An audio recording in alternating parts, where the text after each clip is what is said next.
Ladies and gentlemen, this is Dave from Mile Marker Zero, and welcome to the Hour Zero podcast. We're here with our buddy Mikhail. That is awesome. Way to go. That's awesome. That caught me off guard. I actually thought for some reason it was like some sort of like app or something that you had, because it almost looked fake. It's pretty great. This is me now. Well, thanks everybody for tuning in tonight. I am co-hosting this with my guitar player John Tuohy, and bassist and co-producer on our record Jaco Lindito. Jaco, what's up, man? What's up? What's going on? We haven't talked in a while. How you doing? Yeah, I've been over here hiding out like everybody else, man. Yeah. So for everybody jumping in, a little bit about Mikhail. So he's engineer, he's a producer, he's worked over at Carriage House Studios in Stamford, Connecticut. He's a co-founder of Ad9 Productions with Nicholas Wells, if I remember correctly, correct? Mm-hmm. Yeah. And Mikhail has worked with everyone from Diana Ross, Esperanza Spalding, Johnny Winter, Dave Brubeck, Warren Haynes. I produced, I worked Mike on Stern. the last, yes, Mike Stern. I worked on the last Beach House record. That's kind of my big claim to fame, is that I had a very big hand in that record. Yeah, and he also plays bass, and he plays in a group called Love Raptor, and that's who we heard on the way in, right? Yeah. Oh yeah. Beep, beep, beep, beep. Yeah, it's a good tune. But yeah, man. So thanks for joining us, and welcome to the show. Thanks for having me, dudes. Yeah. So let's just get into it. So you wanted to talk about some stuff, because before we do these, we send out like a little, hey, is there anything you want to talk about? And obviously, with everything going on in the world, Mikhail, wanted to talk a little bit about, what's going on within the production and recording and working with artists, and how you're dealing with that through all of this, as well as, stuff going on with the band and, stuff you're playing and shows and stuff, maybe previous shows, if you want to kind of enlighten us on those. And Sure. we thought it would be cool to have Jaco on, being Jaco kind of spearhead the production of The Fifth Row, our record, which you were a part of. Like, you did a lot of the drumming, and obviously not a lot of drumming, a lot of the drum production and recording. I couldn't play drums like that. Yeah. Neither can Doug. No, he sounds great. But yeah, so we thought it would be good to have Jaco on here, because I know you guys work together also outside of outside of the MMZ stuff. You've done some things together. So why don't you introduce yourself and say what's up? Hi guys. So I'm Mikhail. I think Dave did a pretty solid job of introducing me. But yeah, I'm a producer, engineer, musician. I love to make music, all kinds of music. I'm not going to go over the list of folks I've worked on. Suffice it to say that I've done a lot of stuff that I think is really cool, and some other people seem to think is pretty cool. So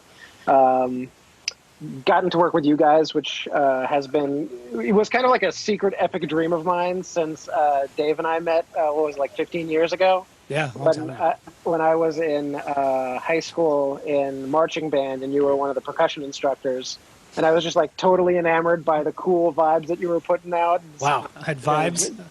I was putting out vibes to high school kids. At the time, yeah, just like they haven't escalated since. So now it's like, it's got, there's a little bit of this that I definitely peaked when you were in high school. That's for sure. But in all seriousness, yeah, I mean, that was like kind of a secret dream of mine for a really long time, to work on an MMZ record.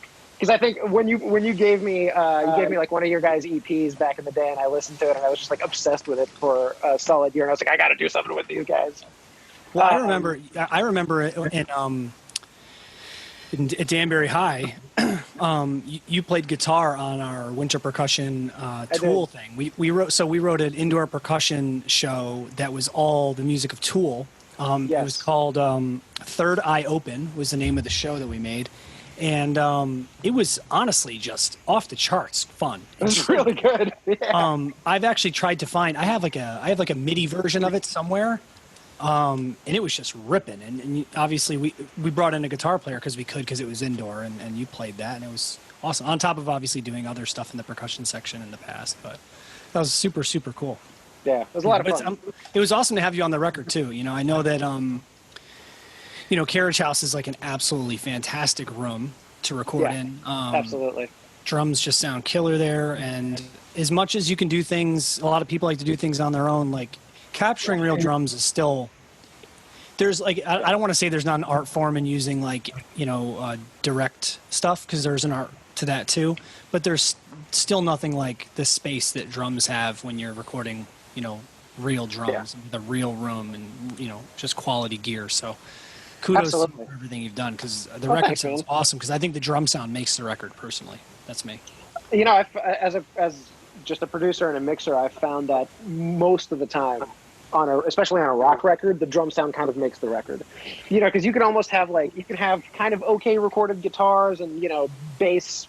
As long as you've got good low end, like the bass is going to sound great. But like the drums are, to me, what kind of defines the difference between, this record was professionally recorded or this record was kind of done haphazardly and sloppily.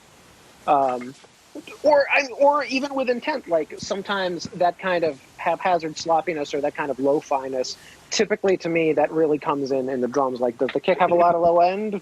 Cool, maybe it's like a nice professionally balanced record. Does it not have a lot of low end?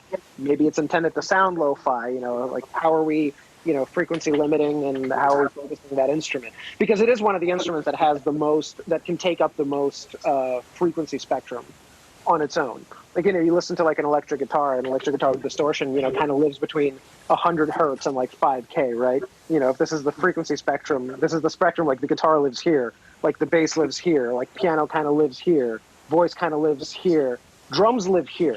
You've got the low end of the kick, and then you got the super high end of the cymbals, and then you got like the mid range of the snare and the toms and everything in between. I mean, it's an oversimplification, but I guess the point is that there's an art form to it. There's so much sound that you have to manage and make sure it doesn't get in the way of all the other instruments in the recording, and make sure that it has its own space and life. It's Mikhail, what was your first the moment? What did you buy, or what happened to you when you were like, I'm going to do this forever? Like, I'm going to make records. I'm going to work with sound. Like, what was your first device where you put something together? You're like, I can do this. I should have brought this upstairs. I have an old Tascam digital 8-track recorder. It was like the thing that replaced those cassette 8-track recorders. Yeah, so it was a mini disc. Yes. No, it wasn't a mini disc. There's a hard drive inside this. Oh, a hard drive. Yeah, it's about the size of a laptop. It's about this thick. It's crazy. It's got 2 inputs on it and 8 tracks that you could record onto. So it limits you in the sense that you kind of have to do what the Beatles did, where you only have 4 or 8 tracks. So once you've gotten your 6 tracks and you think, oh man, I'm gonna keep recording, you have to bounce those 6 tracks down to a mixed stereo track and then erase those first 6 and keep adding on to it and so on and so forth. But hold your breath when you do that. Yeah. Absolutely. That was the thing. I think I was in junior year of high school, and I was in a garage band, and I was playing guitar and singing in this really kind of terrible garage band. And I'm like, at the time, and I mean, I would say even still, like, I'm not the best, like, and the most technically capable musician. Like, I'm never, when I pick up a guitar, I'm never playing things that like people would go, oh wow. Like, I'm a very functional player. But I've always loved music, and I've always wanted to be a part of it. So I remember in high school, I was kind of like trying to find ways to be more useful, because I could never be like the best guitar player in a band, but I could bring something else to the table. Like I could bring recording, and I could bring like maybe figuring out what other people should do, like the arranging and the production aspects of it. And I think a real kind of corner turn for me at Danbury High School, of all places, we had the Tri-Am Modern Music Masters Association. Mm-hmm. And I remember applying to that thinking I'll never get in. And I met the teacher for the teacher who was kind of advising that, and she was kind of telling me, well, like, what else do you do? How can you be useful? And then the bell went off in my head. I was like, oh, wait a minute. Well, I know about recording. I really like making records. And we actually ended up, I got in, and we ended up that year making a record. And it was the first time that the Tri-Am Association at Danbury High had made a record. So I spent like the back half of that entire year basically just recording with all of the members of that. We ended up recording I think it was like a 10-track record of all sorts of different stuff. There was like ska, there was like prog rock on there.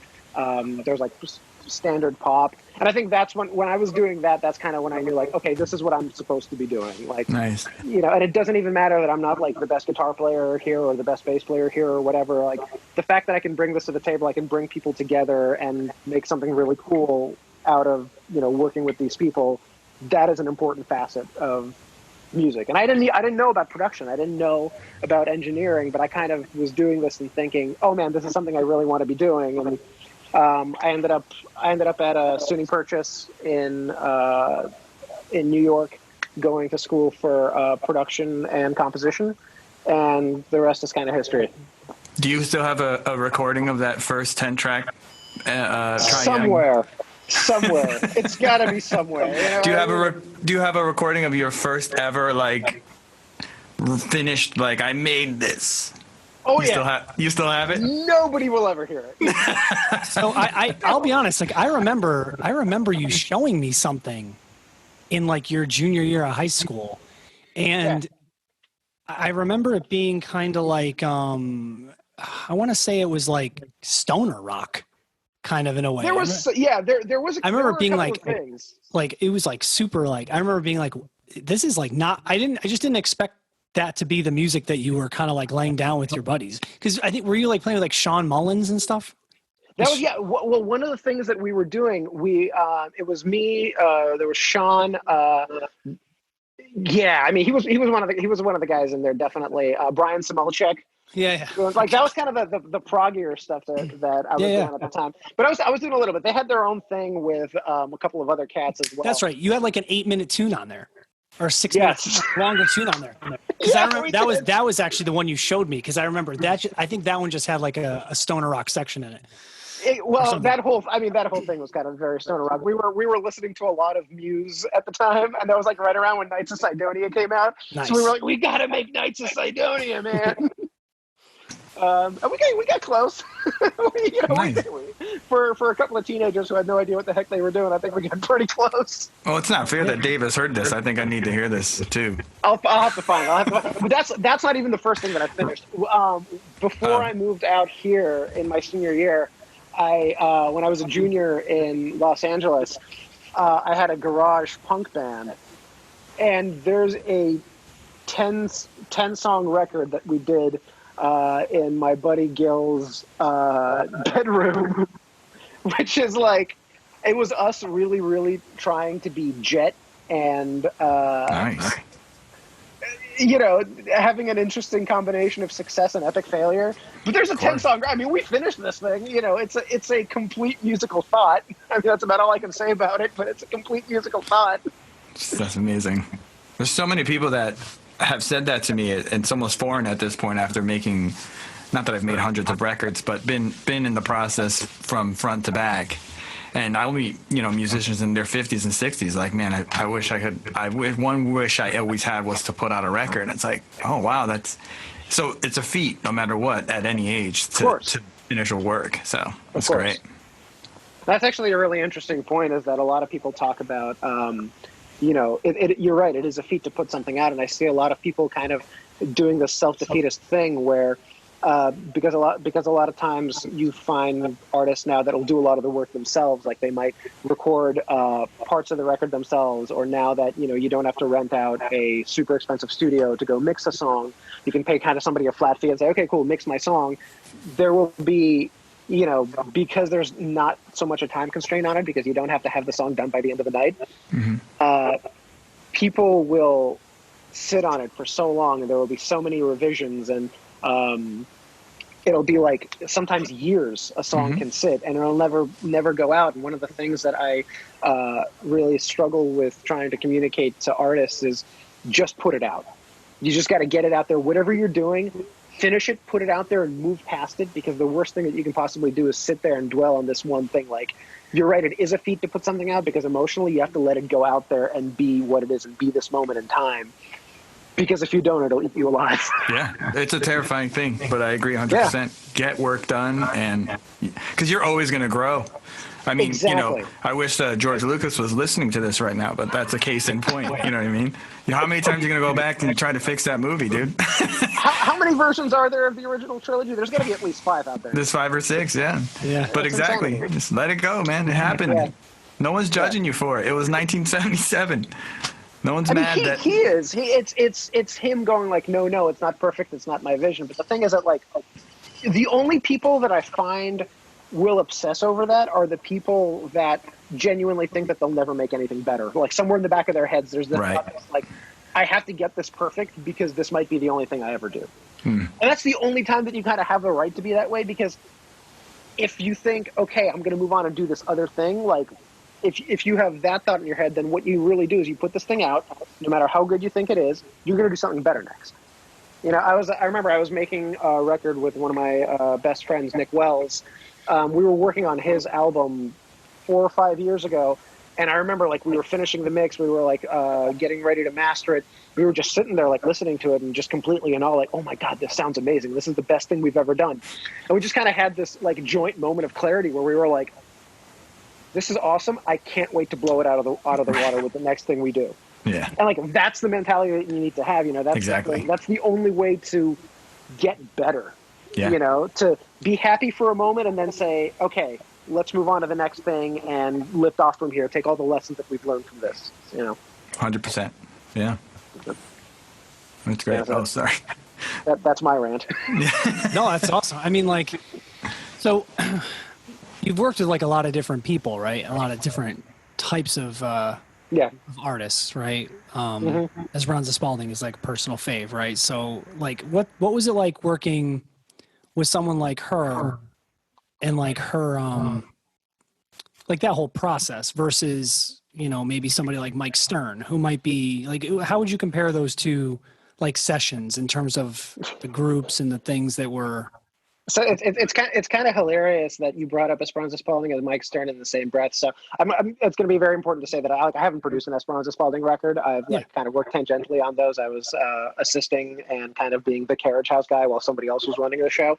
But the funny thing is that Mike Stern and Esperanza Spalding was the same session. Esperanza came in to work on Mike's record. Oh, okay, got it. And it was very funny because like I've heard some stories about, you know, people working with her and talking about how like, oh, you know, like she's like this super revered person and she kind of has like you know, this like very larger than life, not egotistical, but like very like aware of how awesome and important she is, which she's completely earned. I mean, she's freaking amazing. But then when I watched her come in for Mike Stern, it was very much just like this super humble woman coming in, being awesome, but just being very humble and kind of like looking up to Mike Stern. And I had like, that's not something that I thought I would see. And I've worked with Mike a whole bunch. He's really awesome. I've worked with his wife Lanny on a few things. She plays some really interesting stringed African instruments, and she worked on a record that I engineered. She played that thing on like a pop record. It was very cool, very very like kind of outsider stuff, but really interesting. But yeah, it's funny.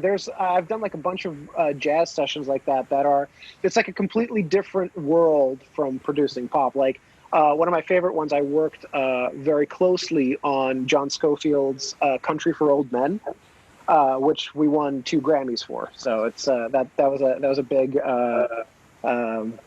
button feather in my cap, whatever. But yeah, you know, it's all the one thing that I can say about some of the best records that I've ever worked on is that everybody's always very humble. Everybody's super chill and super cool and super down to earth. And one of my favorite memories of the Scofield record was just watching him play is the most fascinating and terrifying thing I've ever seen in my life. Like, John, I'm sure you like know his work. Yeah. Watching him in the room, like taking a solo, I don't know if it's about his physicality or like his note choice, but I'm sitting there the whole time. I'm like, you're about to play a wrong note. You're about to play. Like, when are you going to play the wrong note? Like, where is it? he's teetering on the edge of a cliff. Yeah, he's it's just like that's what it feels. He's definitely dangerous. Which is amazing. You know, yes, I love that. He never falls off that cliff. He's like it's like a master tightrope walk. It's incredible. Yeah. But yeah, it's amazing. It's just a very humbling experience being in a room with these absolute monsters of the genre and just being like, oh wow, you're just like cool regular people who have music inside you that needs to get out. You know, you're just like the rest of us. But I mean, that's basically what it is. Yeah. And it's funny, the most diva stuff that I've ever gotten, like the kind of less cool experiences have been with people who aren't there yet and kind of aren't as good and are maybe more frustrated with the fact that it's not where they need to be, but they like want to really shift the blame on somebody else. Like Why does that sound that way? Well, because you played it that way. That's your tone, dude. Yeah, exactly. So you sound. Why do I sound like that? I've gotten that question before. Yeah, I've dealt with that. I remember when I can't remember if it was the first MMZ EP that we did as the new version of the band with John. It was guitar. I remember like listening to this and being like, I hate the way I sound. I really need to get some, different mic and stuff like that. And come to find out, it's just like, dude, that's how your voice sounds when you record it. So I'm being totally serious because so many, everybody does vocal treatment slightly different. Right. And Danny, who had done that record for us, was like, oh, Dave, your voice comes in like super hot at like 1K. Remember him saying that, Tuohy? And he's like, you really gotta pull that back. And no one had ever done that before. So when it was pulled back, it didn't sound like anything that I've heard like me sound like, because I've never in demos or other records. Wait, are you saying he asked you to pull it back? Your self-adjust your frequency, or did he pull it? No. He pulled it back. I'm saying. I don't think it's possible. Hey, little side of the throat there. Hold on. Let me just. I didn't know. Let me just some people do. Like voice actors, they can change their voice like crazy. Yeah. I didn't know if it was like asking you to do that. That's crazy. No, I mean I can thin it out or fatten it up. For sure. I can't. I just thought that would be a really weird. I don't have like a parametric. I don't have like a fucking like multi-band EQ just like ready to go. Plug in like a DI into your throat and it goes out the guitar pedal. But yeah, I mean, I don't know. I can totally hear that, but I've worked with other people and played in other groups, and there's always those people in the band that are like, it's because of other people, and it's like, nah, man, it's because of you. Yeah. But yeah, so It's one of those. Oh, sorry. Just let me. No, jump. go ahead. It's just one of those things where we it's almost like the more you actually know, like it's like Dunning-Kruger, but on the other side, like the more you actually know about something, or the more you realize how much further you have to go. And that's how I always feel when if I'm going, even like talking about Mike Stern or Scofield, I've probably seen, I don't know, 50 gigs combined of them in my life. And every time I go see them, I'm like, I don't know this. Like, okay, all right. So like, but if you don't know what you don't know, then you're like, dude, come on. I could blow. Like, I have a friend who will remain nameless, who'll go see a show like that and just be like, he's just playing like some stuff, and he's just, whatever. It's like this chromatic stuff. I'm like, you have no idea what you're talking about. Like, but that's the way of the world. You just do the impression of who that person is even more. I definitely have that every time I listen to Jamiroquai or like anything that Bootsy's ever played on. Like as a bass player, like I listen to that stuff, and or like any Meters stuff. Like I listen to that and I'll be like, all right, cool. Let me unpack this. Okay, I think I have this, and then I'll listen to like another track and I'll be like, I was way off. I have no idea what's going on. Or like try to compare any two Jamerson songs, right? You listen to like James Jamerson play like Ain't No Mountain High Enough, and you're like, okay, cool. I think I know what I'm doing, and then you like listen to him play. Grapevine, and it's just like completely different approach. Like I was all wrong about this. Mm-hmm.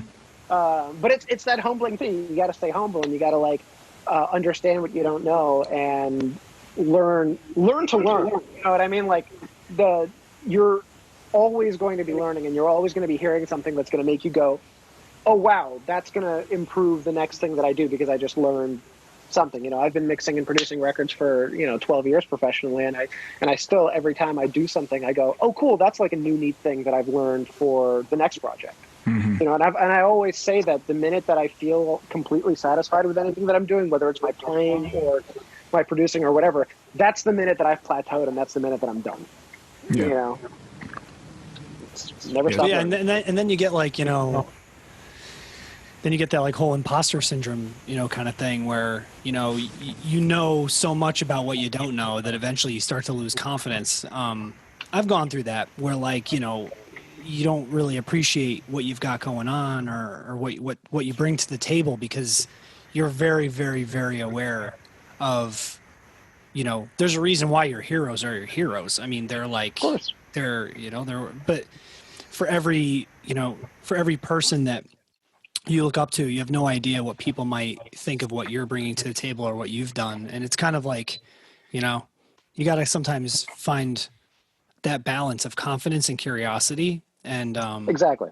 you know, that's, I think that's something that I've tried to work on over the past couple of years myself, just maybe more than a couple of years, maybe like the past like 5 years, trying to find like, you know, let the leash out, you know, maintain some sense of confidence in what I try to do, but also maintain that sense of eagerness to want to listen to other people. And like, I actually recently, I got into an argument with Julia. Not an argument, but you know, I'm always like, just listen, like stop singing along. Just listen. Do you hear like what's happening in here? Yeah. Like it's insane. Like I'm a loser. Like I'm not a loser, but I'll sit down and just like crank tunes up and just sit there and just listen to them, put it on the headphones and just listen and just like dissect every consonant that's said or every lick. It's funny you're talking about Scofield and how he's like he's not reckless in the way he plays. I just had him on you know, random like loop the other day, like maybe a week ago, and I thought the same exact thing. And you said it best, like a tightrope. But for me, it was more like it was like a train that was just like it felt like the wheels were just coming off, but like it just was going, like just going. Like at any point in time, it could kind of go off the rails. And another group that I felt the same way about, and you had actually mentioned them, is actually Muse. Like when you watch Muse live, it kind of feels like it's got that dangerous energy, like it might fall apart, like the band might just implode and like, you know, drop a beat or something might happen because it's so intense. But that's that fine line you walk is where the magic happens. And that's why the quantizing and all that stuff gets really lame, right? And making sure everything's super perfect and punched. Sometimes, you know, if it gets a little out of tune, if it gets a little on top, a little behind, like that's where the magic starts to happen, you know? I haven't really quantized drums or done a lot of editing on records I've produced very much in the last like 4 years. I've actually made I've made a very conscious choice to try and get away from that. And what that's kind of turned into is just get the right people in the room, get them to play the music together, and it's going to sound great. It's going to be right. It's one of the reasons, like I started this funk project a couple of years ago called Love Raptor. That actually Jaco's been a part of a couple of times. Jaco was on the very first Love Raptor session. Yep. You know, two years ago almost. But you know, that whole project is about, you know, we'll take a pop song and we'll do like a funk cover of it, like, you know, a la James Brown or, you know, Motown, a little bit of R&B. We try not to limit ourselves, but you hear the influences right away. But what it's about is thinking on your feet, finding these moments very quickly and just doing it together and moving on. Like we've gotten it down to a science now where like a full song from, hey, what tune do you want to do, to, okay, cool, we're done, is like under 2 hours. You know, please tell me how to do that. we are the exact opposite. Say yes a lot. It's one of the things it's taught me is the power of saying yes and the power of listening to other people's ideas and accepting them even if you're not sure about them. Because, you know, like I had this thing for a very long time. This is one of the worst things that you can do as a producer is when somebody would suggest an idea, if it wasn't an idea that I conceptually liked, I'd be like, no, we're not going to do that. Here's the problem with that. No is the worst word that you can say in the recording studio. It completely halts creativity and it diminishes the person who brought up the idea. And if you haven't heard the idea, you kind of don't have a leg to stand on. All you're kind of saying is like, I've got the biggest ego in the room. So the way that we do this and the way that I like really wanted to run that band is we get together, we, you know, come up with a song that everybody can agree that they want to do, and then the ideas just start flowing. And unless we try something and it sounds bad by a majority in the room, we just say, okay, cool, that's great, let's build on that. And we keep building and building and building. And what it helped me understand was that you have to hear every idea that everybody brings up in a studio. It's a creative process. And even if your knee-jerk reaction was right, that idea wasn't good, we don't like it, it will usually lead you to something that is cool. And then the person that suggested the idea, even if we're not using that exact thing, that exact riff or whatever, they feel like they were part of the creative process. And ultimately the song and the project and everything is better for it. Yeah, but I'm going to play devil's advocate a little bit, because when you're going into these sessions, the tune is done in a sense. You're arranging. So how does it work when you guys have the original tunes that you have, which personally are my favorite from Love Raptor? Oh, thanks, man. No, who comes in with, like, because that's where I think the real magic is happening for you as a in a 1-day session kind of thing. Sure. And not to take away from doing the cover thing, but there's a safety in that, right? You don't have to write any lyrics or write any. There's sort of a safety in that, because some of the covers we do kind of stick a little bit to the song, but some of the covers we go so far off the rails that, and for most of them, what we try to do is come up with an original composition and then make it marketable by using the lyrics from another song. Like, if you listen to our cover of Frosty the Snowman, it's one of my favorite songs that we've done. It has nothing to do with the original version of Frosty except for the lyrics. Oh. Like, we went completely off the rails. Like, we turned it into like an R&B Parliament James Brown tune. But to answer your question, the originals work much the same way as the covers do. It's all the same process, except there's no lyrics. I guess, yeah. Yeah, like the covers, like, sometimes we'll completely reharm a tune, like the chord progression and the melodies and the riffs that we'll create for any given song will most likely have nothing to do with the tune. And actually, I got some critique from one of my composition friends from Purchase when I started the project. He was like, "This isn't really a cover. You're writing an original song, but you're using the lyrics of this Beatles tune or whatever." I was like, "Well, yeah, that's kind of the point." Right. But to answer your question, the originals work much the same way. Like, we'll sit down and we'll start toying around with an idea. Maybe I'll come up with a bass line, or Billy, our very often guitar player, will come up with a guitar lick, or somebody will start playing a beat, and we'll just somebody will start something. We'll just start slotting and slotting and slotting. 45 minutes later. So you write those heads together? I thought for sure someone's coming in with a lead sheet. Really? No, that's never. awesome, man. Never. We have never had a chart or a sheet in that room.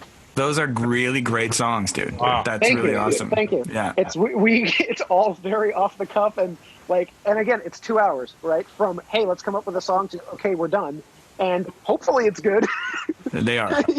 That's really surprising that those come from a couple hours. Yeah. I mean, and then, you got Sam Oliver. You can't go wrong with him. That kid's amazing. He's like one of the best drummers just ever. So good. And it's so funny. I've gotten such an appreciation for drummers lately, because one of the things that I've done because of quarantine, I bought a drum set in December thinking that it was going to make the Love Raptor sessions easier, because I would have to stop moving in people's drum sets and set them up. And it did. It made about 4 of the sessions easier until quarantine hit and we couldn't get together anymore. And so then I was like, all right, cool. I'm going to learn how to play the drums. And it's been great. I started doing that, and it's made me a much better drum programmer, and it's made me think about rhythm in a lot of different ways, and it's great. I love learning. And I love learning the drums, but it has made me appreciate drummers so much more. And here's nice. 2 drummers right here that are both incredible, and on whose work I sometimes base my ideas, and it's like, okay, there's a lot more to this than it seems. Yeah. There's it's like anything else. Hey, it's like playing chess. Let me butt in for a sec. There's some stuff in the chat. Paul and Diana say, "Hi, kids. These chats are always fun to listen to." Thank you, Paul and Diana. Harold Smith says, "What's up, Mikhail? Remember me?" and he said, "Mikhail's an awesome guitarist. I had a blast playing with him back in high school. That's awesome." And Julia says, "You're very kind, but I'm not an awesome guitarist." So Harold was in my band. I shouldn't say my band. He was in our band, the Lazy Guns, and then Impulse 101 when I was in high school in Los Angeles. That was the record that I said. That was the first thing I ever finished. No one will ever hear it. It's 10 songs of me singing very poorly. Harold, send me a copy. Don't you do it. Come on, dude. Julia says, the more you know is when you realize how much you don't know. Yeah, that's very, very well put, Julia. And Samuel Oliver the third says, "Love you." He says, "Love you, Jake." And fun time. That's awesome. Yeah. Thank you so much, dude. Love you too.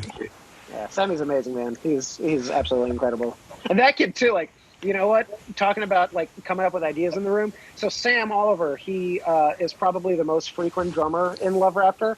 Quick little background on the band. The only person that's been in all of the videos is me. Like everything else is a rotating thing. Like I started the project as a way for like all of the session musicians and all of my friends to kind of come together and just make music without thinking that, okay, we're making this person's records, we have to play this type of thing. We have to like make sure that this person's happy. It's like, no, let's just make music for ourselves in the room. Anyway, Sam is one of the most incredible drummers I've ever worked with. He's also one of the best musicians, period. He'll sit behind the drums and he'll like be listening and he'll start giving you like, oh, you know, like let's go to like a G diminished 7 chord there. And you know, you very rarely expect that stuff from a drummer, but I love that. I love drummers who listen and can like shout out chords. That's great. It's so rare. Love it. He can shout out chords. He can shout out melodies. He like often goes, hey man, why don't you try this kind of bass line instead? Like the Drive My Car cover that you played at the opening.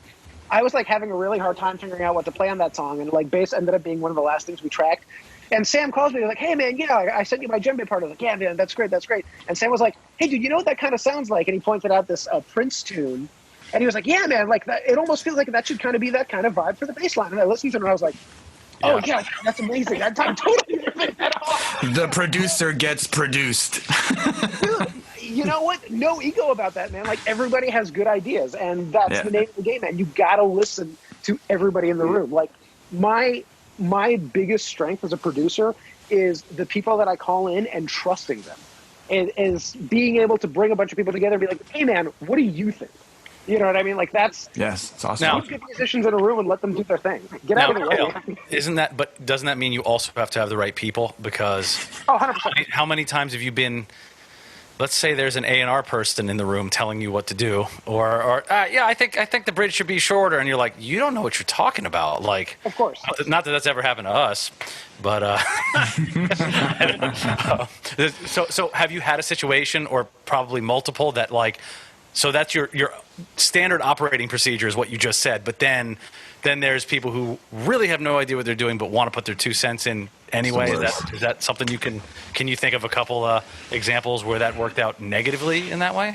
So I have been lucky enough to cultivate a creative energy in a room for many years now where we just don't have to have that situation happen. Like, I don't necessarily ban people from, rooms, but like when people say like, hey man, like my girlfriend's going to come visit, I'll always be like, that's cool. I don't want to hear a single musical comment out of her. Like, that's not her place. Like, if she just wants to come and hang out, totally cool. Or, boyfriends, mothers, whatever. Like, let the people there to make the music.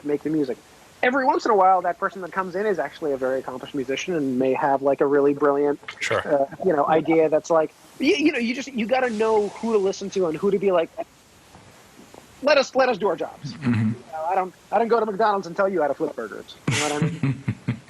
I noticed from the get-go when we did the drum sessions and the organ stuff with you for the fifth row, I noticed that literally any weird thing we wanted to try or any sort, you were just like, yeah, oh yeah, okay, cool, I'll make it happen. And like, you're good enough and you're sort of in tune with what we wanted to do on a technical level that you could do it. I mean, we had that percussion part in Building a Machine in the middle section where it was like, okay, we want to bang on a bunch of metal and make a drum line type thing as the machine being built. And you're like, instead of being like, oh guys, that's really crazy, you were like, yeah, that's freaking awesome. Okay, all right, I got this. Oh, I have this piece of metal over here. Like, and it was really amazing, man. And like, yeah, we found a really heavy hammer and a break drum to hit for that section. Yeah, that was great. Yeah, and glass bottles and all sorts of stuff, beer bottles. Yeah. All sorts of stuff. You know what's sad about? I was going to just real quick anecdote. What's sad about that, I don't know if you guys have found it too, is that most people I talk to think we programmed that, and it's like, no, we're just. Let them think whatever they want. Like, we know what happened. Yeah, I know. Yeah. We put I don't know if we could ever play it live. I mean, sure. I don't even. We duped the parts. Like we did. Yes, we did. Yeah. Yeah. So like we would all need to take a part because I think there were 5 or 6 parts. Yeah. We'll just split our hands up. We'll do it Horatio style. Yeah. No mallet. No. When he hits the gong, does anybody know that part? Are you thinking of El Negro Hernandez? Yeah. Oh, is that the one with no mallet? Where he hits the gong with his hand and he doesn't have a mallet, so he yells into the microphone, "No mallet." People know that he hit it with his hand. Story about El Negro. I've had to record him. Let me rephrase that. I've had the great pleasure of recording him. He's amazing. He's an insane drummer. Ridiculous. Recording him was probably the biggest technical challenge of my life because he had, and I've recorded you guys, I've recorded prog rock drum sets where there's 6 toms for whatever fucking reason. El Negro We had 8. And I got Phase. El Negro had hands down the biggest drum set I've ever had to mic up in my life. And there are all these weird little intricacies. Like we had to find creative ways of sneaking microphones in. He had like 8 foot pedals because there's like 2 kick drums which were tuned differently, 3 different hi-hats. One of them I think permanently closed, one of them like on this like weird lever action thing. And then he had like cowbells and tambourines that he would have hit with foot pedals. So it's like you watch him play and he's doing a salsa dance with his feet the entire time. It's incredible. Yeah. Was that for? What was that for? What was that for? Like a session himself, or? Yeah, it was a jazz record. I don't remember for the life of me who it was, but El Negro was the one that left the impression on me that day. You know what I mean? For a jazz record. Yeah, That's yeah. awesome. It was like a Latin jazz thing. Yeah, he's like, For sure. He's a Latin jazz drummer. But yeah, and the other funny thing about him, he was the touchy-feeliest guy I've ever been in a studio with, right? I mean, you know, I think he's Cuban.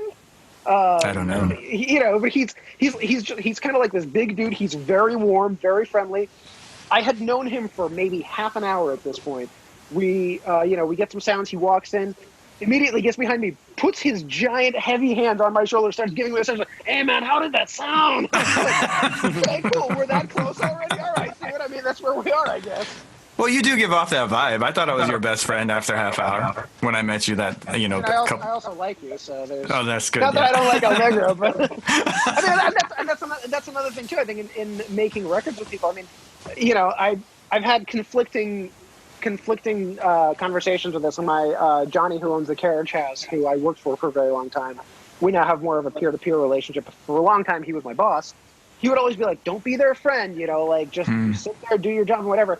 And I kind of always disagreed with that, and I think much to his chagrin, rebelled against that on a regular basis because my feeling was anybody that comes into this room is here to pour their soul out, and if you know, the closer that I can get to that person, the more that I can understand them, the more that I can be like, "I'm your friend, I'm on your side." The smoother the process will be, the more they'll trust me.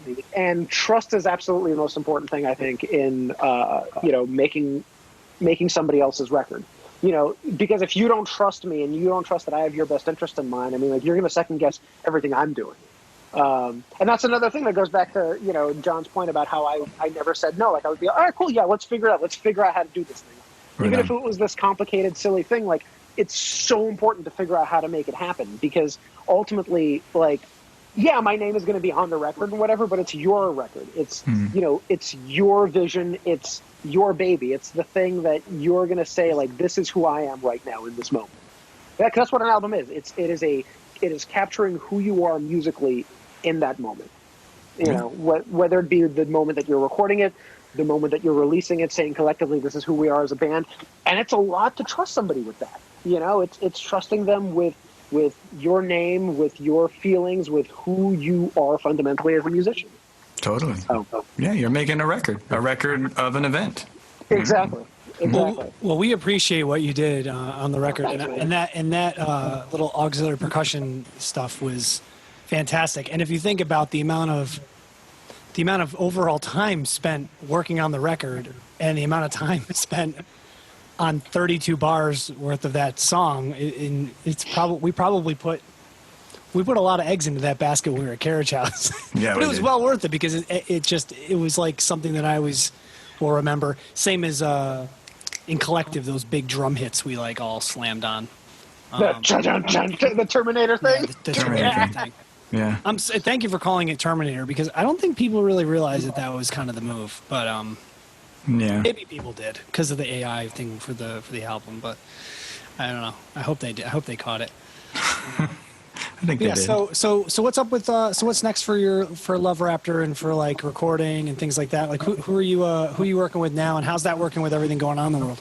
So yeah, it's been weird. A lot of things got derailed, honestly, and there was like There was a couple of weeks of sheer terror and sleepless nights and kind of not knowing what was going to happen and how things were going to work out.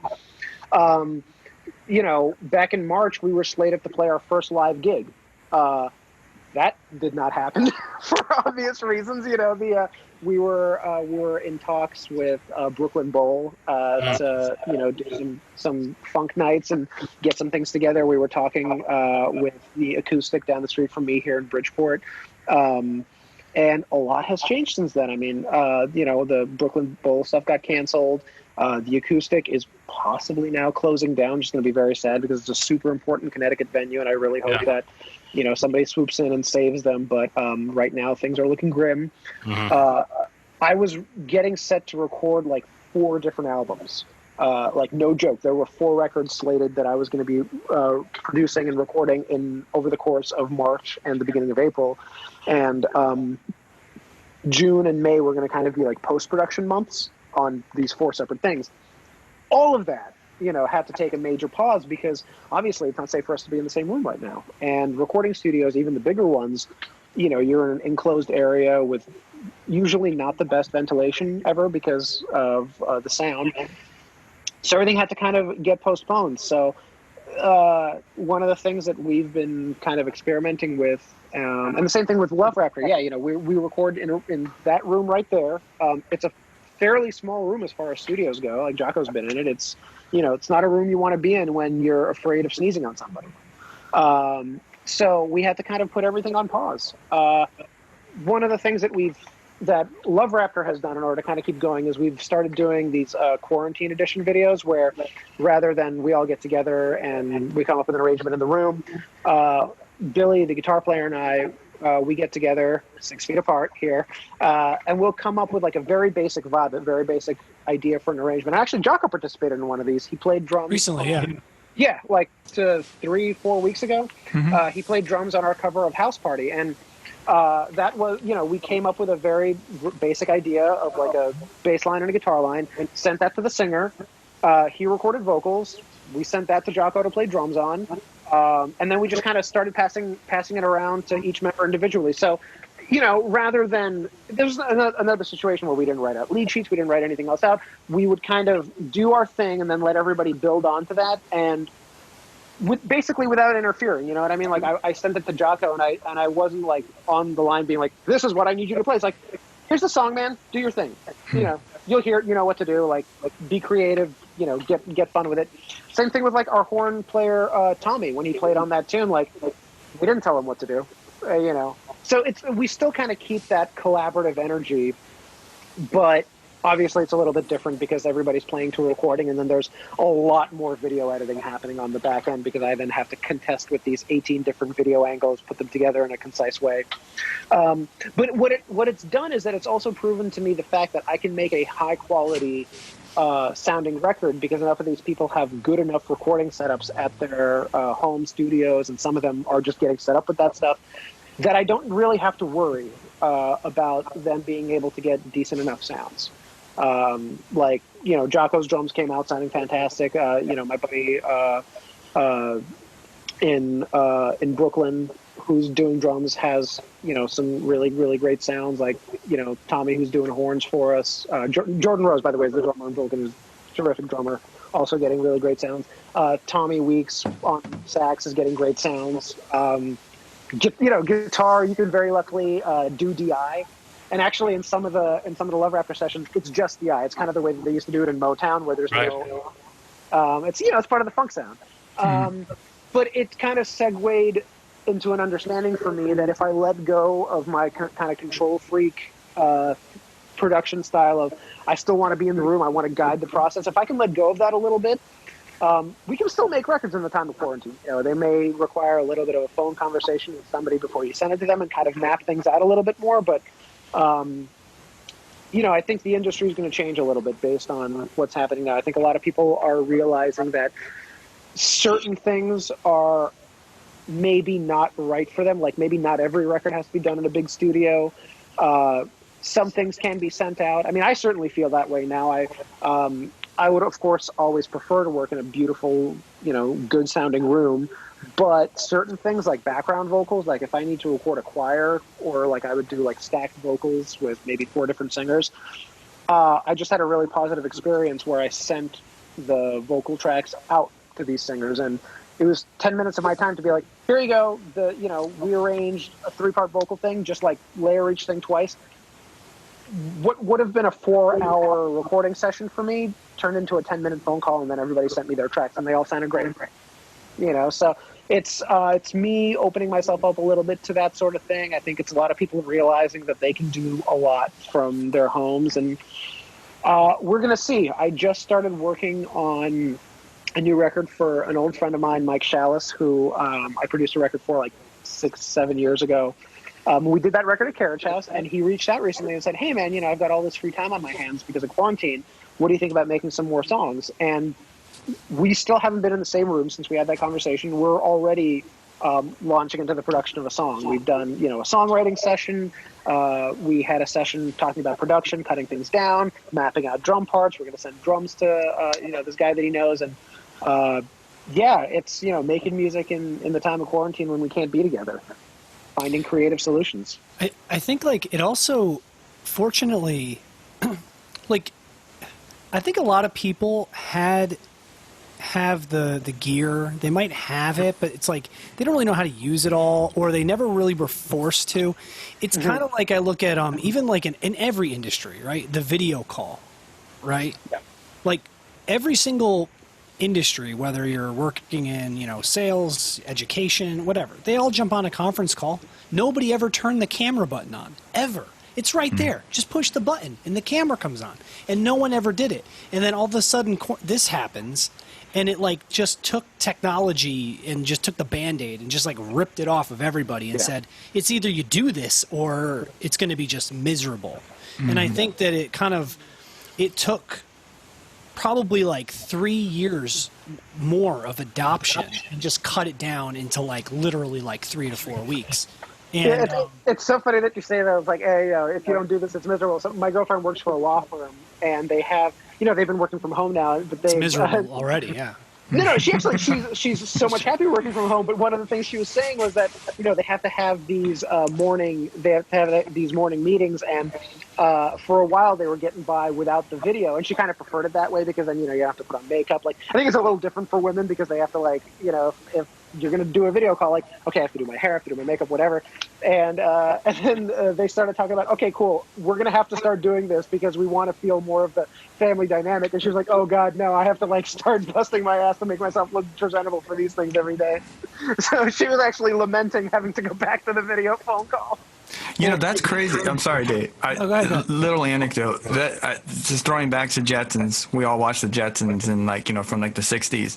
And one, I've been watching, I think I watched a YouTube the other day, what the Jetsons got right. And it's so funny you brought that up because in one of the Jetsons episodes, the mom has to have a video conference and she's a mess. And instead of doing her makeup, she actually has a mask she can put on of herself. Already made up. It's so funny you brought that up because it's there you go, another thing the Jetsons got right. That's freaking hilarious. Sorry, Dave. Go ahead. No, it's also great because the reach that the internet has given everyone in terms of accessibility to certain types of music and certain types of people and certain types of ideas is now. You have the confidence, like you said, to have the same reach in terms of partnering up on something because people are a little less weary of just send me your tracks. Look, is it going to sound different if Jaco records drums for you're going to do that dry drum track that Jaco likes, right? Those really dry drums that are in all these pop records and funk records now. Doing that at Jaco's house, is it going to sound as good as if we did it all out at Carriage House or Applehead or one of these others? Probably not, but it's so damn close that it's not even, it's I want to go into a big room. I want to do drums again in a big room and do it right, if you will. But right now is what is right? I mean, you can kind of get it done. Just get it done. Make magic happen wherever, Exactly. And in the future, you're going to have to and a lot of big studios are going to have to come to terms with the fact that whatever music got made during this year period, people found clever ways around it, and they probably realized oh wow, I saved a whole bunch of money doing it this way. Like I was talking to Mike the other day, this guy that I'm doing a record with, and the record that we had made, for him 5 years ago, we were kind of saying like, well, what kind of budget do you have now? And we found that, it was a similar budget to the stuff that we worked on years back. And I was starting to do the math, and I was like, hey man, this is going to be a lot cheaper because I just have to pay the drummer to play the drums because he's got a really great setup. Like, you don't have to pay me to go record them. You don't have to pay the studio for the day to set them up. Like, just based on, the drum tracks alone, you're going to save like, $1,500. And it's like, and at that point, it's like, yeah, sure. Would it be better if I was running the board at Carrot Chest? Yeah, maybe 10% better. And that 10% is completely negligible once I get into the mix and, put my stank on it when I'm mixing the record. And I think what's ultimately going to happen is that the importance of a really good post-production is going to be weighted even more heavily than it already is. I mean, like I always say, mixing is going to be hands down one of the most important things that you do to your music, because it's kind of where you make or break like all the delicate work you did. If it's not balanced correctly, if it doesn't sound right, all of that goes down the toilet. But now it's going to be even more important because you're going to have people recording in non-ideal conditions, probably playing great parts, but they're going to need somebody who really knows what they're doing on the back end even more than before. But yeah, a year from now, it's going to be the conversations with studio owners of like, well, why should I go to your studio and pay $1,000 for the day when I can just send it off to this guy who's got a pretty solid setup, maybe not as good as yours, but a pretty solid setup. And we can, it's all a wash in the mix. Well, that was always the joke, right? You're sitting there and like you do a take. We'll fix it in post. I'll fix it in post. I mean, like now it's legitimately that way, and like it's not just in these. I don't want to call them like. It's not like you're cutting corners. It's just that the world is kind of optimizing, and like if you like Twitter, right? Twitter has 50,000 employees, right? And to be told that you can all work from home indefinitely. I mean, there's no lack of productivity, and the amount of money they're going to save just in property and real estate and rental, things like that is bananas. And the quality of life for people goes up. And then at the end of the day, a lot of people, depending on your work ethic, do more work. I mean, like, absolutely, because it doesn't stop. Because now your home is your office, and your office is your home. And like, when does work stop, and when does life start? And that can also be a dangerous thing. And no, you're right. It could also be very dangerous. Now, me personally, I just because of just the way I am, I'm not a good lone wolf. I'm not good at it. Like, I need to be with everybody. That's just how I am. I'm a social creature, and I really like feed off of that real-time feedback. I need that, like, whether it's good or bad. I just, it's the best part about music for me. I can't express enough. I'd rather drive, like, just a little anecdote. For years, I don't know how many years, John, it's been, I lived, over an hour away, and going north where I live, it sometimes would take 2 hours to get to band practice, and I would do it twice a week, and I did it for a decade. I'd be in the car for 3.5 hours a day every time we had rehearsal, but I wouldn't change it for the world, because that, even if we got nothing done except jam some stuff, talk, hang out, it was what needed to happen. And that's something that I desperately miss. This actually does kind of act like a numbing agent. It helps. It really, really does. But it's still, it's still not the same as like just like being in a room and playing and like, doing your thing. And hopefully someday it catches up to where we can actually do like a real time, actual live jam over the internet. I mean, you could do it if you've got, gigabit fiber to your house, but. Not really. So you can do it if you're within 500 miles of each other, because there's a, not to get too nerdy here, but despite how fast the internet is, there is a physical, like, the data has to travel a physical amount of space to get from point A to point B. So for example, like, I think the round trip, even on the fastest internet possible right now from LA to New York, is about half a second. It's just 500 milliseconds, right? And the human ear can perceive everything below 130, 120 milliseconds as basically instant. So, like, you could do it if you can get your latency to sub 120. but the round trip from New York to LA is like 500. So it's Well, to that exact point, that's why all of these like automated like bot trading companies, they try to move their data centers closer and closer and closer to the stock exchange for that exact reason, right? Because the microtransactions can happen at an even faster pace, and they could be more agile. But yeah, I mean, maybe someday we'll be able to do it. I know that you can get single-digit latency with certain 5G connections. Yeah, if you're within 500 miles of each other, yes. Just to your point, it depends on your proximity to each other. But unfortunately, and it's going to depend on how anal you are too, because like when you're doing mixing and recording, and like if my guitar is having a latency any more than 10 seconds, like sometimes some programs do that, it drives me crazy. Oh, of course. Forget 100 milliseconds. Like that's way too long. Maybe if you just didn't, if you were not trying to be super precise and you stood back anyway from your monitors and you weren't like, you know what I mean? So maybe there's some of that more like amp in the room type feel, right, or whatever you want to call it. But that also would have to take. What I have found is that it's actually really useful for mixing and like post-production stuff. So I've had artists and clients that were maybe like, I had one artist that's in Florida, and every once in a while, like before, we would have people come up to my studio and record, and he would want to sit in on sessions, and I use this program called Source Connect that streams super high quality audio out of whatever digital audio workstation I'm using. So I would just stream the master output of Pro Tools to him, and I would have a talkback mic for me. And like when we were doing background vocals, he's actually sitting there listening and talking to the singers in the booth from Florida. That's cool. And he's like a half a second delayed. John, that's the plugin that I was talking about. Yeah. Right, Mikhail, you load it in as like a plugin on the outbound bus. Yeah. Source Connect. Yeah. Just it streams to like a regular like web portal. That's right? cool. And actually, it ends up, Source Connect, the audio engine ends up being used as a audio device on the computer, so you can actually use it as your microphone for Zoom. The only problem there being that Zoom downgrades all the audio to mono so that it can do what it does. But yeah, the point is that you can have that sort of listen to my Pro Tools session kind of thing, or it works really well for mixing. Actually, I've been updating and manipulating mixes with artists that are like in Nashville.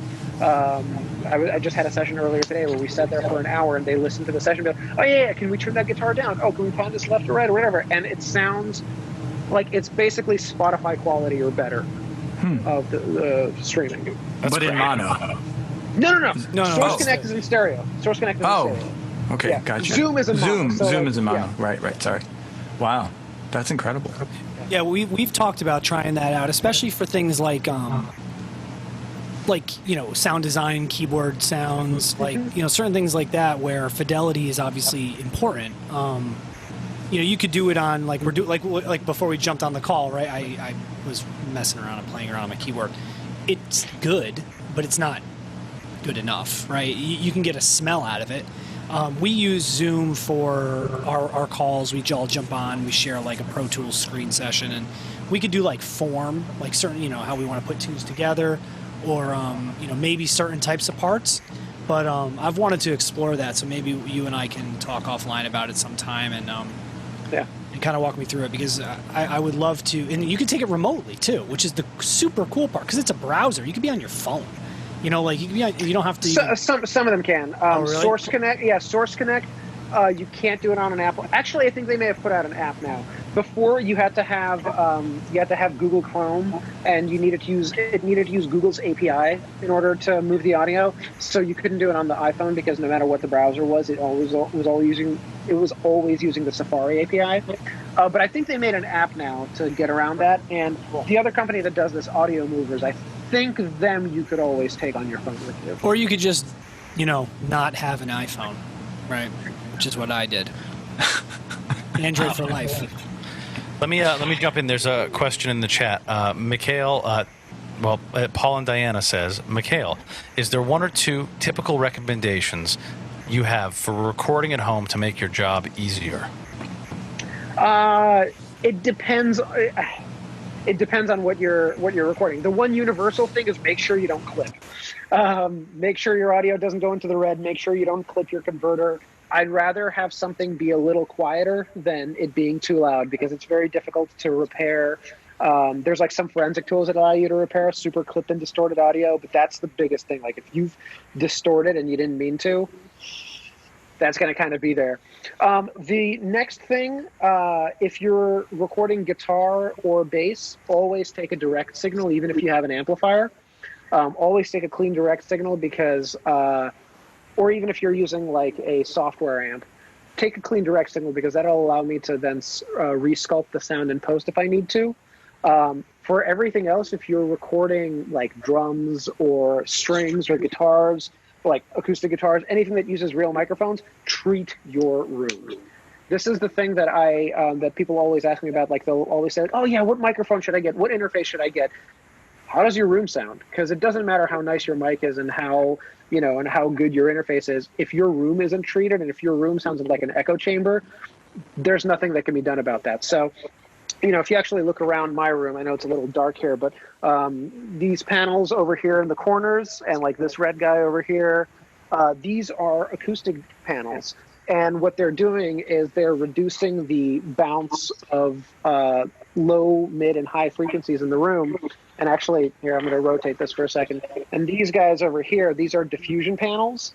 And what they're doing is they're actually bouncing certain high frequencies around the room in a way so that they don't jump right back into my ears and cause echo. This helps in both mixing and recording, because if you can deaden your room and make it sound clean and not have all of these like jumping around frequencies and reverbs, if you can do that, if you can get a clean, dead sound into the microphone, you're probably going to be in good shape in post. I really like the political way you said that of if I have to re-sculpt your guitar sound. If it sounds like a bee in a jam jar. Well, I mean, you know what ends up happening is like if I'm producing a record and I can't be in the room for the guitar sound, like if the guitar player thinks, "Oh man, this super heavy sound sounds really great," it's like, that's cool, but then like in my head, I know that I'm also going to add organ and I'm going to add this other thing onto it, and then suddenly, the more distorted a guitar sound is, the more harmonics and high frequencies it takes up. Yeah. Suddenly, that guitar is taking up all the sonic real estate, and if I don't have a direct sound that I can't reamp it, then I can't turn the gain down, and then you're done. Then the question actually ends up being like, "Hey man, can you retrack that guitar for me?" Nobody wants to do that. No. Give me options. Give me clean. Give me options. That's always going to be an argument, I think, between guitar players and producers, because they, Oh boy, here we go. You mean like you and I talked about when we first talked about it, bro? I mean, look, at the end of the day, how many big records in the rock and metal genre? I mean, those are clean guitars. They're like, we'll just send it to Germany and they're gonna like do their thing, and it's just gonna come back, and it sounds like the same guitar tracks that were on the other guy's record, right? Because it's literally the same gear, already set up, mic'd up. Whose studio was it that I was watching? Mikhail, did you send me that maybe? I can't remember whose studio. It was me. It was you, Jaco. Yeah. He has it all hooked up to like Siri. Oh, no, to Alexa. To Alexa, right. And it's like, and he's Alexa, just got the wall. like, turn on the Hughes and Kettner, and like the microphone's on like a gimbal, and it's just like. Yep. And he has a permanent. Kettner turns on, and like. Did I send that to you, Mikhail? No, you didn't. But I have I actually have a microphone robot over there in a box. It's really nice. It's really great because like it prevents me from having like if I'm working on a session alone and I have a guitar player out here and I want to move the mic, I actually if I put it on this microphone robot, I can just adjust the mic position from my phone. So that's awesome. Insane. Yeah. You got it. Like he's sending it to you right now, right? Are you going to do that? Yeah, I'm looking for it. So send it to Mikhail, but we'll post it. So, okay. Mikhail, it's long. It's like I think it's like 20 minutes. It's really long, yeah. Yeah. So the first 5 minutes or so, you're just like, wow, this guy's got some really nice gear. Then all of a sudden, it just gets crazier and crazier. Like the heads and cabs are like stacked to the ceiling, and it's almost like being in a library with the microphone on like this ladder gimbal that goes all over the place. That's amazing. Unbelievable. And all these presets with just like one button and like the mic's like, and then Yeah, easy explanation. It's just like when you're using one of those modelers. Except that instead of it being digital, he has the actual models. You know, Right. so he's got all the heads, all the cabs, and all the mic combinations all hooked up to his phone. So he dials it into his phone, and the robot moves, and it goes to what it needs to go to. Well, it's funny amazing. just that Alexa's like hooked up to it. Yeah. So he's like, "Hey Alexa, like, you know, fire up the Marshall." And it's like, I love that. I'm very curious to see it. But you know, like, it's great. It's not even so much like a thing about being political with, like, you know, giving me clean sounds. It's just like you never know what the song is going to need. And some people, like, very often when people send me guitar track, it's perfect. It's like, great, that's exactly what I needed. I don't need to do it. Like, I'm not saying that if you send me a track, I'm automatically going to reamp it. Sometimes I'll actually double the track. Like, I'll use whatever the person sent me, and then, like, for the chorus, I'll also bring in, like, an even more distorted or a cleaner version to kind of beef things up and get it to sound a little bit different. It's just, you know, there are literally infinite options now. And it's good to have access to at least some of them just in case. You know, and I've been in many situations where, like, a song actually got finished, and then years later it was like, hey, we're going to re-release it, but we want to change some things. It'll almost be like a remix. We wanted, like, a cleaner tone. And then, okay, well, that's possible because you sent me a DI when we did the record. Yeah. Yeah, it's awesome. Right. It's always great to have those options. Yeah, and you never know what can happen, like you said, and all of a sudden somebody comes in with just this, like, absolutely crushing bass tone, and you're like, that's so great, and, like, the guitar's in the way. It's a lot easier to reamp it and make it work, right? Of course. But yeah, and for drums and, like, other acoustic instruments, I always tell people, even if you have a bad room, get a room sound. You know, record a room sound. Record another microphone if you have it, if you can. Record another microphone a couple of feet away. It can be, you know, as few as 3 or 4 feet away. It can be as many as 15, 20 feet away if you have the real estate. Just record a room sound, because you never know, that ambience can make or break a tone. Yeah. I like that. That's great advice. I agree with that 100%. Mikhail, if you had 3 things, let's say there's we've had this question asked on a previous podcast, and I think this would be one that would be really great for you to handle. Someone who's coming out of production school right now. Let's say they graduated this year, they weren't even able to walk, right, and they want what you're doing right now. Or some semblance of it, right? What are a couple things that you would tell them to do to sort of in the sort of the early stages of their career and where the world's at now, but maybe think sort of, you know, the next couple years as well? So somebody who probably doesn't have a traded room, you know, doesn't have any of that stuff, I would say, well, the most important thing is learn to listen. That's a lesson that took me a little while to learn, but I got infinitely better at my job when I started understanding how to listen to people. You know, it's like the technical mumbo jumbo. It's like, yeah, I could be like, yeah, get this thing, you know, treat your room, buy this microphone, get this DAW. I hate to say it, but none of that stuff matters. Like, all of this tech stuff here that I have, I've got, you know, like thousands of dollars of equipment here. I'm not even going to say how much because it's disgusting. None of this stuff matters, because at the end of the day, like, music is a human communicative device. And when you're making a record with somebody, you're communicating with them and you're helping them communicate with somebody else. And you can't do that if you don't listen. You can't do that if you walk into a situation thinking that you've got all the best ideas and that everybody else just has to listen to you. So that's my advice. Learn to listen to other people. Listen to albums. Listen to albums that you love and try to dissect them and try to figure out what makes them great. What did this person do that, you know, that captivated me? What did this person do in the mixing and the producing and the arranging that makes me want to keep listening to this song? And conversely, you might want to listen to a song that, like, maybe you don't like. Maybe you listen to a song that you're like, man, this really doesn't work, and figure out why it doesn't work and figure out what you would do differently to make it work. And the thing is that all of this is subjective, and what I'm trying to say here really is find your voice. Everybody has one. Everybody from producers to artists to guitar players to drummers, even engineers, even guys whose entire job it is to set up a microphone and get the recording right. Those people have a voice. They have a certain way that they do things that's different from another engineer. when I play the role of just an engineer, if you tell me, hey man, go mic up this drum set, I'm going to mic it up differently than the next guy. I might place my room mics in a different way. I might add an additional mono room mic and really crush it, because that's kind of part of what I consider as my sound. That's something I really love doing. It's something I really love hearing. It's an option I love giving people. Find your voice. Find the things that you love and figure out how to achieve them. We're gonna end it on that, because that's like fantastic. That was great. I mean, you can't really top that. Mikhail, thanks for joining us today. Thanks for having me, guys. Awesome. Make sure everybody checks out Mikhail's group Love Raptor, as well as Ad9 Productions. Right? Is it Production Studios? How you guys? It's funny. It's funny that you actually went to the Ad9 thing. I don't think Nick and I have operated under that name. Oh, my bad. I just know like that was something that I knew that you guys had, so I was like, it was. I mean, Nick and I still do a lot of work. So Ad9 Productions is a company that Nick and I, my buddy Nicholas Wells and I started years and years ago making records. And we still make records together. We make his music. We make other people's music. But I don't think we've used the moniker Ad9 Productions probably in about 5 years. Well, I do my due diligence, my man. You did. I do my research. But yeah, if anybody's looking for work to be done, or you want to team up with somebody, Mikhail is highly recommended. If you want to hear his work on our stuff, he did the drums for the Fifth Row, as well as some of the keyboards, pianos.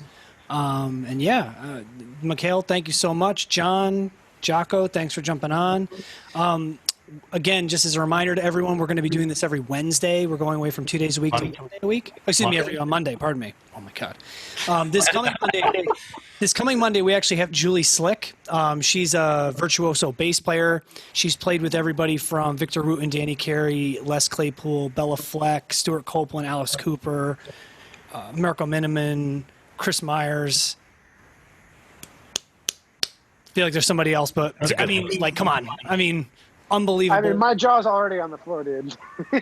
No, man. You've done so much, and I got to be honest, man. It's kind of weird. Like, I remember, I was working with you when you were in high school, and now look at you. You're trying to figure out how to play timpani. Yeah, you're all grown up, and you're doing great things. So thank you so much for joining us. And thanks, everyone, for joining the Hour Zero podcast. See you next week. Thank you. Everybody. Thanks, guys. See you later.